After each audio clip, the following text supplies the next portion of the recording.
किसान आंदोलन को आज 70 दिन हो गए और इस बीच किसान और सरकार के बीच जो माहौल ख़राब हुआ वह 26 जनवरी को जो कुछ भी वाक़या हुआ उसके बाद से एक के बाद एक माहौल ख़राब होता गया और दृश्य यहाँ तक आ पहुँची। ये जो पीछे का जो दृश्य है वह चीन और पाकिस्तान के बॉर्डर के जैसे हालातों का दृश्य है।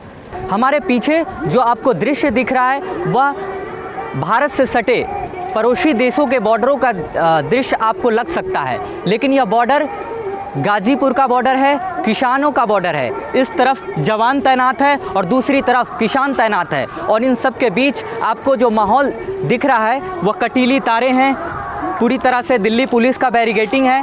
यहाँ से किसान, यही वो बॉर्डर है जहाँ से किसानों को रोक दिया गया है। किसान इसके अंदर बिल्कुल भी नहीं जा सकते। कैमरामैन से हम कहेंगे कि पूरी दृश्य आप दिखाएं, जो भी बॉर्डर हैं, बॉर्डर के जो भी दृश्य हैं, जिस तरह से कटीली तारें और तमाम तरह के बैरिकेडिंग लगा करके रोका जा रहा है और इस एक दूसरी तरफ किसान है तैनात।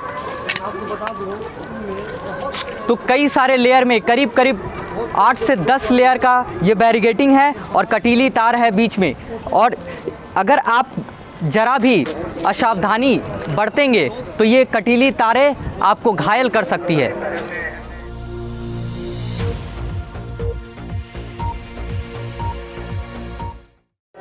तो बॉर्डर का दृश्य देखने के बाद हमारे बॉर्डर से नज़दीक कुछ किसान जो धरना प्रदर्शन दे रहे हैं और इन्हीं तमाम बातों को लेकर के हम कुछ सवाल करेंगे इनसे। आपका नाम बता दीजिए आप। MP सिंह पोरिया। MP सिंह पोरिया हैं।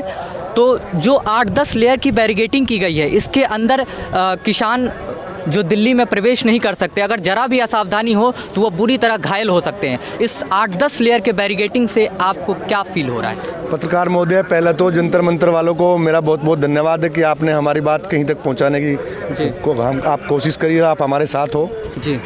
दूसरा, हमारा आपके सवाल का ये जवाब है, जो ये बैरिकेडिंग की है, ये बैरिकेडिंग तो दुष्टों से की जाती है, घातकों से की जाती है, जो घात लगा के काम करते हैं उनसे की जाती है।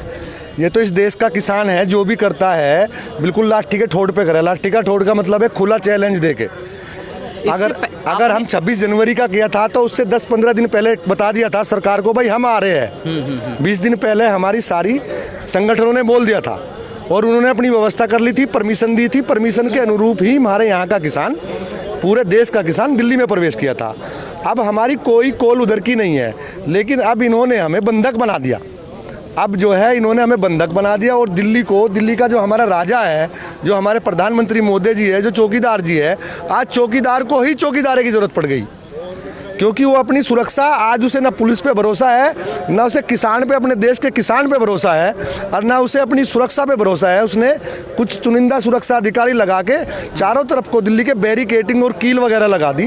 किसान कभी भी धोखे से कोई कार्य नहीं करता। आज वो हमारा राजा है, सम्मान से अपने अधिकार को मांग रहे हैं, शांतिपूर्वक बैठे हैं। 70-71 दिन हो गए दिल्ली के चारों ओर। 60 दिन 61 दिन में तो हमारे माननीय चौकीदार जी की जबान खुली। किसानों का आंदोलन पहले भी देश में हुआ है। इससे पहले आपको इस तरह से कटीली तारें और 8-10 लेयर की बैरिकेडिंग कर किसानों को रोकना, उसको सप्रेस करना, इस तरह का आपने पहले कभी देखा है? आज तक के इतिहास में 72 साल की डेमोक्रेसी में इस तरह का व्यवहार किसानों के साथ क्या किसी के साथ नहीं हुआ है। आज घोषित इमरजेंसी की तरह एक सरकार कार्य कर रही है। अच्छा। और सरकार, जो भी सरकार से सवाल करते हैं व्यक्ति, कोई भी मुद्दे हो, चाहे किसान का मुद्दा हो, दूसरे देश में अब तक जो मुद्दे हुए पिछले 7 साल के अनुभव पे, उसको दबाने का प्रयास करते हैं। उन्होंने एक अंधभक्त और IT सेल बना के उन लोगों को गद्दार कहना, देशद्रोही कहना इनकी एक आदत बन गई है।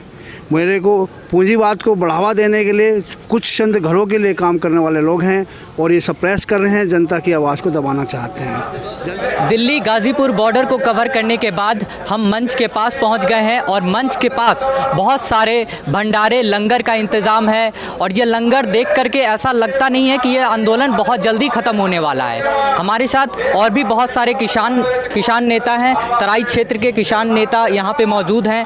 तो जी, आप सबसे पहले आप अपना नाम बता दीजिए हमें।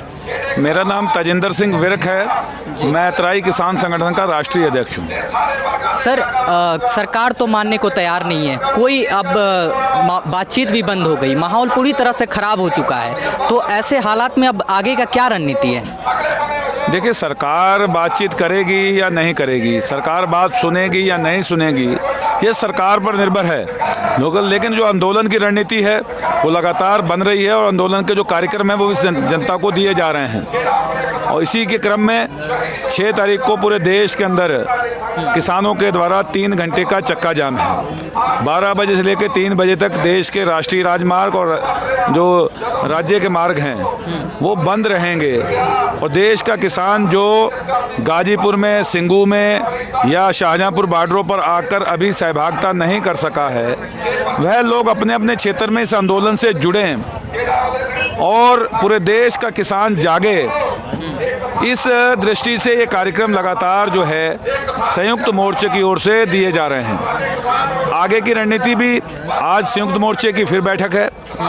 रोज संयुक्त मोर्चे की बैठक के अंदर अगले कार्यक्रम निर्धारित किए जाते हैं। तो बीच में 26 तारीख के कार्यक्रम के बाद कुछ एक अलग किस्म का एक व्यवस्था बन गई जिसकी वजह से कुछ दिक्कतें आई, लेकिन अब फिर आंदोलन तेज भी हुआ। और 28 तारीख को जिस तरीके से जो घटनाक्रम घटा इस गाजीपुर पर, किसान इस बीच कुछ ऐसी रणनीति तैयार करते हैं जैसे 26 जनवरी को कुछ उपद्रवी किसान के नाम पर आ गए और माहौल को पूरी तरह से ख़राब किया। इससे बचने के लिए कोई रणनीति अपना रहे हैं क्या?